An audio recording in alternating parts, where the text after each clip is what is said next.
नमस्कार। आज के इस खास विश्लेषण में आपका स्वागत है। हमारे पास आज यानी 7 नवंबर 2025 की कुछ बहुत ही अहम घटनाओं से जुड़े स्रोत हैं और आज हम कोशिश करेंगे कि इन स्रोतों में जो जानकारी है उसकी गहराई तक जाएं, समझे कि आज के दिन की आप कह सकते हैं बड़ी तस्वीर क्या बन रही है। हम तकनीक की दुनिया से शुरू करेंगे, फिर राष्ट्रीय और अंतर्राष्ट्रीय राजनीति पर आएंगे, अर्थव्यवस्था की भी बात होगी और हाँ, खेल जगत की सुर्खियां भी देखेंगे। कोशिश यही है कि जानकारी आपको साफ और दिलचस्प तरीके से मिले। तो चलिए फिर शुरू करते हैं। सबसे पहले बात करते हैं तकनीक और इनोवेशन की। कुछ बड़ी खबरें हैं यहाँ। प्रधानमंत्री मोदी ने आज दिल्ली में नेशनल एआई इनोवेशन हब का उद्घाटन किया है। सुनने में यह शायद एक और सरकारी पहल लगे, पर इसका मकसद है एआई रिसर्च और खासतौर पर जो नए स्टार्टअप्स हैं इस फील्ड में, उनको एक बड़ा मंच देना। और तकनीक की बात हो और रेलवे पीछे रह जाए, ऐसा कैसे हो सकता है। खबर है कि वंदे मेट्रो का ट्रायल सफलतापूर्वक पूरा हो गया है। ये लखनऊ कानपुर सेक्शन पर हुआ है, छोटी दूरी के लिए। पर सोचिए, अगर ये कामयाब रहा तो शहरों के अंदर और आसपास का सफर कितना बदल सकता है। है ना, बिल्कुल। और सिर्फ रेल ही नहीं, सड़कों पर भी कुछ नया हो रहा है। NHAI यानी अपनी national highway authority of India, उन्होंने घोषणा की है कि दिसंबर तक स्मार्ट टोल सिस्टम लाने की तैयारी है। इसका मतलब है फास्टैग मुक्त ऑटोमेटिक टोलिंग, मतलब टोल पर रुकने का झंझट खत्म। हाँ, ये तीनों खबरें अगर आप देखें तो अलग अलग लगती हैं, लेकिन एक साथ देखें तो भारत में जो तकनीकी छलांग लग रही है और जो इंफ्रास्ट्रक्चर को आधुनिक बनाने की कोशिश है, उसकी एक बड़ी कहानी दिखती है। जैसे आपने कहा, AI हब इनोवेशन को बढ़ावा देगा। वंदे मेट्रो अगर ये ठीक से स्केल अप हुई तो शहरी परिवहन को वाकई बदल सकती है। और स्मार्ट टोल सिस्टम, अरे इससे तो यात्रा का अनुभव ही बदल जाएगा। तेज, बिना रुकावट, ये सब जो डिजिटल इंडिया का सपना है उसकी तरफ बढ़ते हुए ठोस कदम है।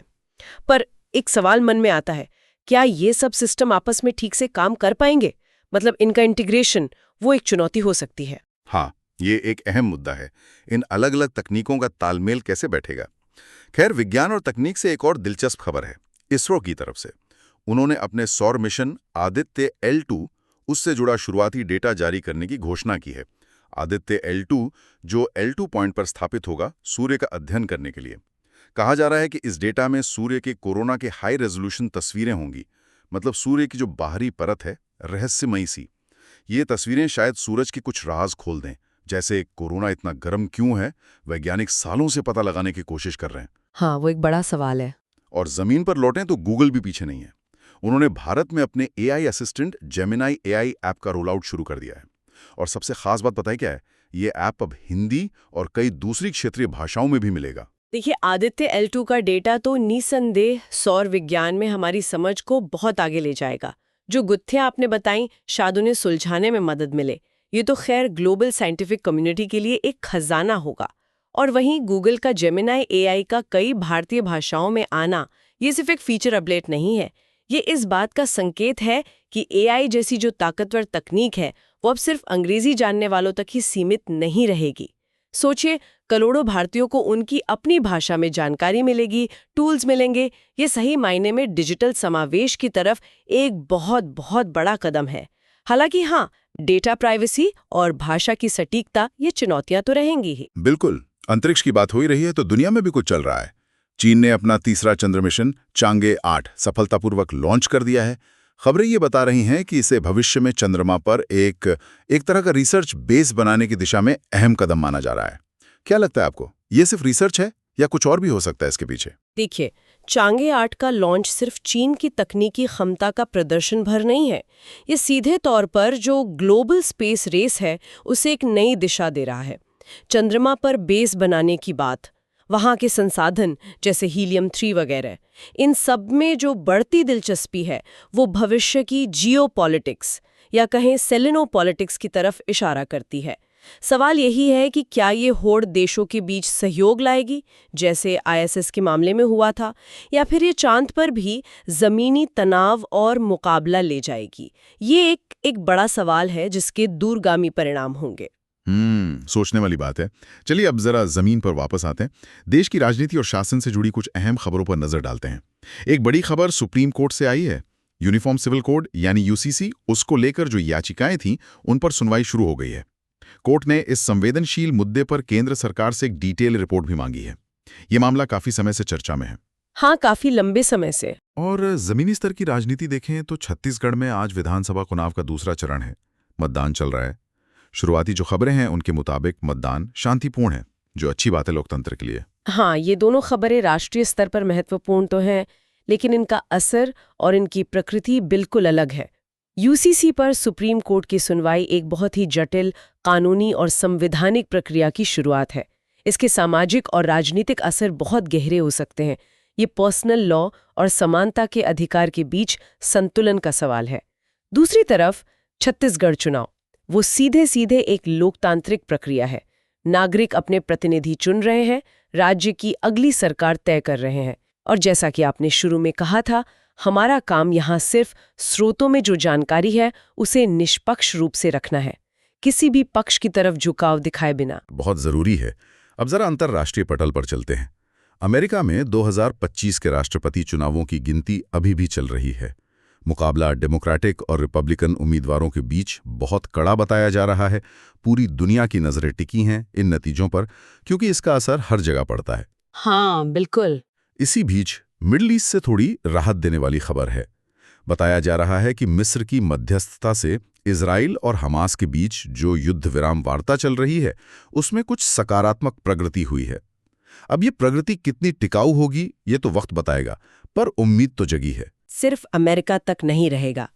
नई सरकार की नीतियां, ग्लोबल ट्रेड, क्लाइमेट चेंज, रूस यूक्रेन जैसे मुद्दों पर अमेरिकी रुख तय करेंगी, जिसका सीधा असर भारत समेत पूरी दुनिया पर पड़ेगा। और दूसरी तरफ इजराइल हमास वार्ता में जो प्रगति हुई है, चाहे वो कितनी भी छोटी क्यों ना हो, वो महत्वपूर्ण है।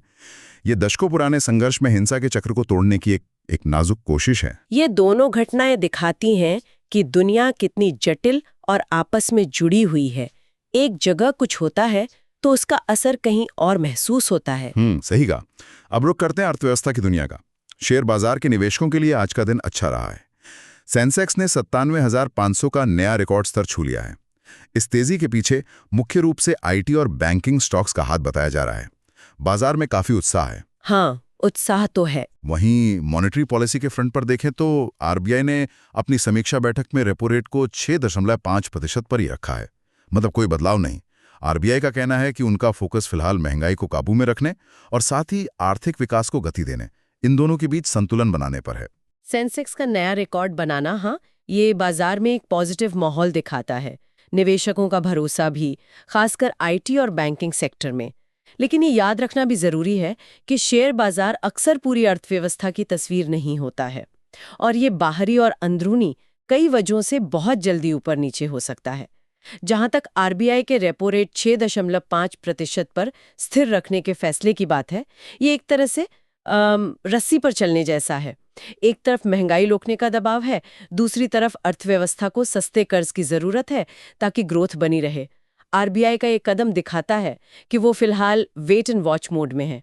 कोई भी बड़ा फैसला लेने से पहले इकोनॉमी के संकेतों को बहुत ध्यान से देख रहे हैं। अच्छा, चलिए अब कुछ ताजगी भरी खबरें खेल के मैदान से लाते हैं। क्रिकेट फैंस के लिए अच्छी खबर है। भारत ने दक्षिण अफ्रीका को हाल ही में खत्म हुई ओडीआई सीरीज में 2-1 से हरा दिया है, और इस सीरीज में अपनी फिरकी से कमाल करने वाले spinner Kuldeep Yadav player of the series बने। बहुत बढ़िया प्रदर्शन। और बैडमिंटन कोर्ट से भी भारत के लिए शानदार खबर है। हमारी स्टार शटलर पीवी सिंधु ने मलेशिया ओपन का खिताब जीत लिया है। फाइनल में उन्होंने थाईलैंड की एक मजबूत खिलाड़ी को हराया। ये उनकी जबरदस्त वापसी मानी जा रही है। हाँ, ये दोनों जीते वाकई काबिल तारीफ है।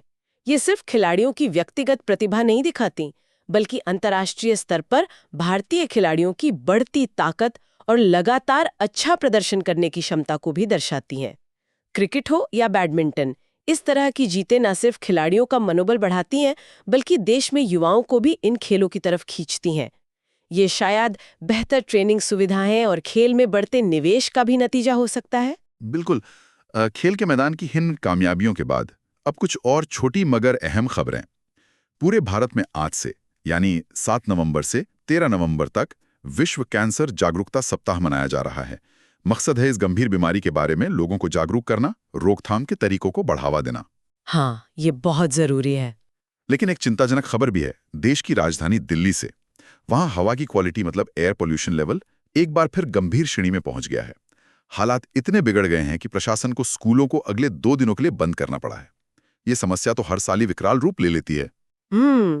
ये वाकई चिंता की बात है। और आखिर में आज एक किताब का विमोचन भी हुआ है। राजीव चंद्रशेखर की नई किताब digital Bharat the AI revolution आज लॉन्च हुई है।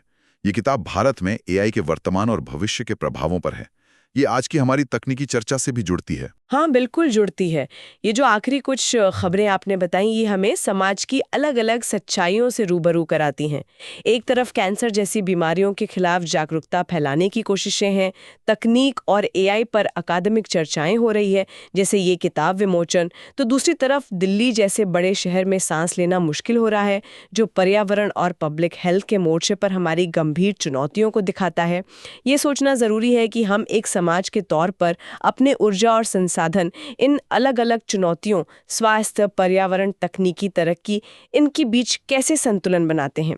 दिल्ली का प्रदूषण सिर्फ एक लोकल समस्या नहीं है, ये उस विकास के मॉडल पर सवाल उठाता है जो शायद पर्यावरण की कीमत पर आगे बढ़ रहा है। तो ये थी 7 नवंबर 2025 की कुछ प्रमुख घटनाओं की हमारी पड़ताल। जैसा कि उपलब्ध स्रोतों में जानकारी मिली, हमने उसे समझने की कोशिश की। तकनीक की रफ्तार, राजनीति के दांव-पेच, अर्थव्यवस्था की नब्ज और खेल की दुनिया की हलचल, सब पर बात की। वो एआई हो, अंतरिक्ष हो या डिजिटल इंफ्रास्ट्रक्चर, वो तो रॉकेट की स्पीड से आगे भाग रही है। हमारे जीने, काम करने के तरीके बदल रहे हैं। दूसरी तरफ हमारी जो सामाजिक और राजनीतिक व्यवस्थाएं हैं, चुनाव, कानून, कूटनीति, वो अपनी स्वाभाविक जटिलताओं और धीमी गति से चल रही हैं। शायद भविष्य का एक बड़ा सवाल यही है, तकनीक की ये तेज धार और समाज राजनीति की ये धीमी गति, इनके बीच तालमेल कैसे बैठेगा? क्या तकनीक इन व्यवस्थाओं को बेहतर बनाने में मदद करेगी या फिर दोनों के बीच का फासला और बढ़ेगा, तनाव बढ़ेगा? और इन सब के बीच आम इंसान की जिंदगी पर इसका आखिर असर क्या होगा? ये वो सवाल है जिस पर शायद हम सभी को आने वाले समय में और सोचना होगा।